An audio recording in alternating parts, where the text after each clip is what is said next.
보지 않고 믿는 믿음은 복되다. 예수님께서 말씀하셨는데요. 만일 믿음이 있어야만 눈에 보이고 사용할 수 있는 무기가 있다면 어떨까요?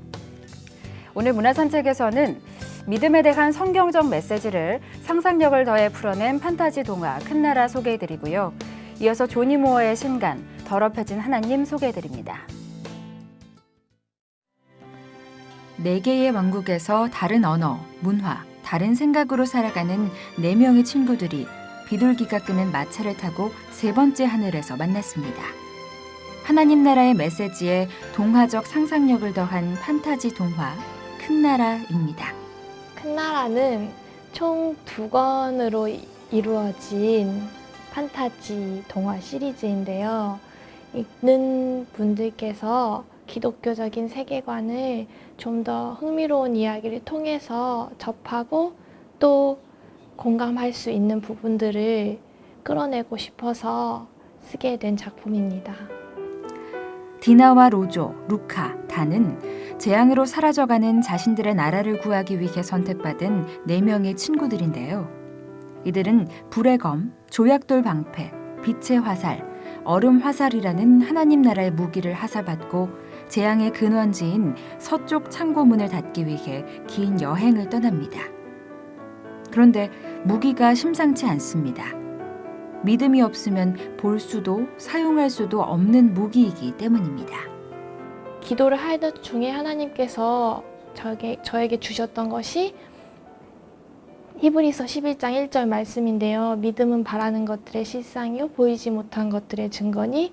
그랬을 때 보통 기존에 있는 모험물에서 어떤 악의 세력을 물리칠 때 자신의 힘이나 아니면 다른 어떤 마법적인 요소들을 빌려서 해치운다면 이번에는 믿음으로 나타나고 믿음이 있었을 때만 보이는 무기들을 한번 아이들에게 소개를 하고 그 믿음의 가치에 대해서 알려주면 얼마나 좋을까.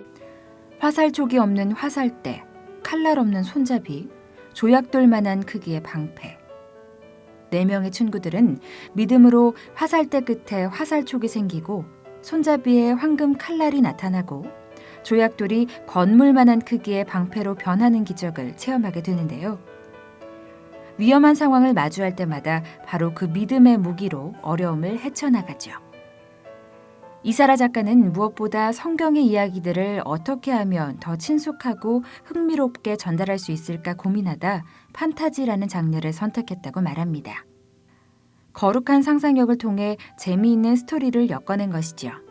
중학교 때, 초등학교 때 읽었던 성경 말씀들은 이거 굉장히 환상문학 같다 하는 부분들이 굉장히 많았어요.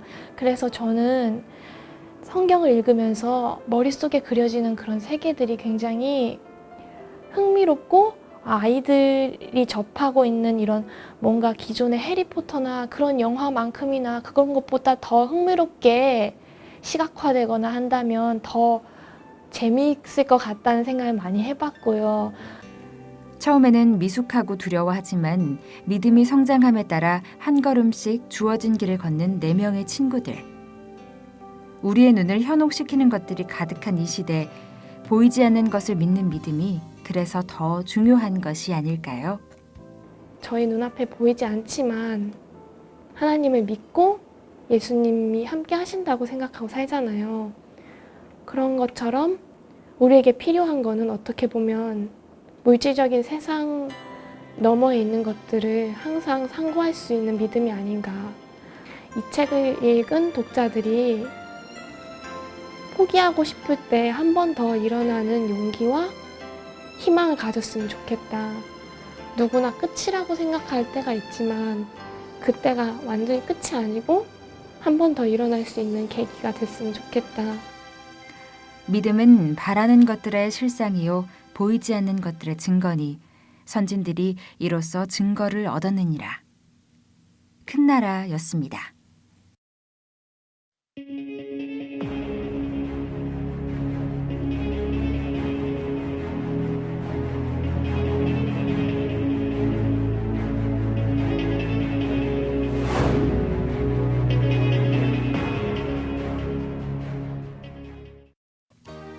은혜. 여기 은혜를 이야기하는 책 한 권이 출간됐습니다. 더럽혀진 하나님입니다.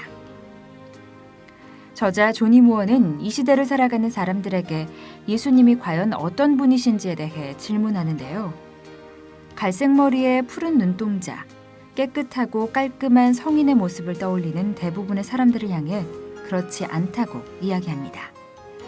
예수님은 땀냄새 풍기는 삶을 사셨고 사막을 따라 예루살렘까지 거니시며 수백만 명의 사람들을 만나셨다는 겁니다.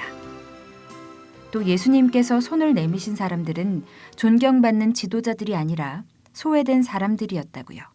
The Jesus of the Bible is a little rough around the edges. He's the Jesus that turned the tables over in the temple.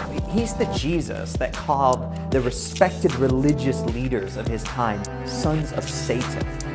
But when he saw a leper walking down the road with the disease of his body eating him from the inside out, Jesus didn't walk on the other side. He touched that man that no one else would touch, and he healed him. 저자는 세상을 깨끗게 하기 위해 스스로 더러운 하나님이 되기를 자초하셨던 예수님의 생애를 강조합니다. 그리고 바로 그것이 은혜라고 말합니다. 그리고 동시에 그 은혜를 받은 우리가 어떤 삶을 살아가야 하느냐고 질문하지요. What would happen if you and if I joined Jesus in the trenches? 더럽혀진 하나님은 이 시대가 안고 있는 여러 문제들과 아픔, 그리고 그와 관련된 다양한 일화들을 소개하며 은혜를 받은 우리가 예수님 닮은 삶을 살아야 한다고 독자들에게 권면합니다. 소망 없는 사람에게 소망의 원천이 되고 세상에서 예수 그리스도를 필요로 하는 사람들에게 먼저 다가가는 삶. 은혜의 감격이 강문처럼 흐르는 세상. 지금 우리에서부터 시작될지도 모릅니다. 더럽혀진 하나님이었습니다.